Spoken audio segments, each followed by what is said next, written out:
Hi everybody, welcome to Chapter 5, Routing Protocols and Concepts, RIP version 1. From the previous chapters, you must have learned how to configure static routes. Well, from this chapter on, you will learn how to configure and troubleshoot dynamic routes. This chapter especially focuses on the Routing Information Protocol, or otherwise known as RIP. These are some of the objectives that we will cover in this chapter. And so by the end of it, students will know how to configure and troubleshoot this dynamic routing protocol.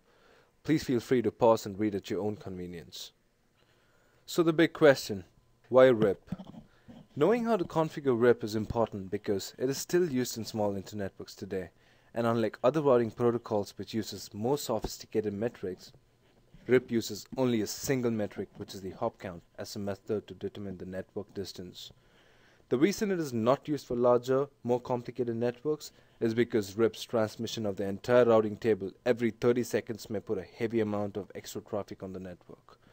Please note that when I refer to RIP, it is the same as RIP version 1, which is a classful routing protocol. And this is entirely different from RIP version 2, which is a classless routing protocol. So RIP version 1 does not send subnet mask information in its routing updates. Finally, RIP is a fairly simple routing protocol compared to the other routing protocols such as EIGRP and OSPF that you will learn in the coming chapters. Here's a simple topology for you to better understand RIP, and for this purpose we will use a packet tracer activity.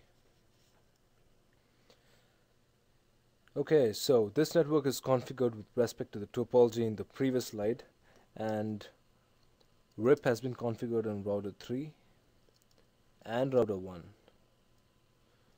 So what we're going to do is, let's configure RIP on router 2.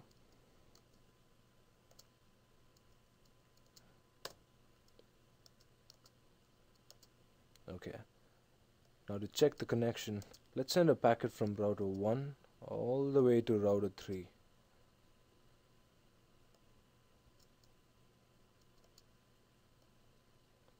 Okay, so the packet goes from router 1 to router 2. And router 2 sends it to router 3. What happens here is that router 2 looks at the network name and says, oh, I have 3 class B networks connected directly to me. So router 2 starts sending RIP updates to all the interfaces. Router 2 also starts receiving RIP updates and advertising about the subnets connected to each one. And finally, these are some of the commands that students should be aware when they verify and troubleshoot RIP. And remember to contact your instructor when you have any questions as you work through the chapter. Thank you.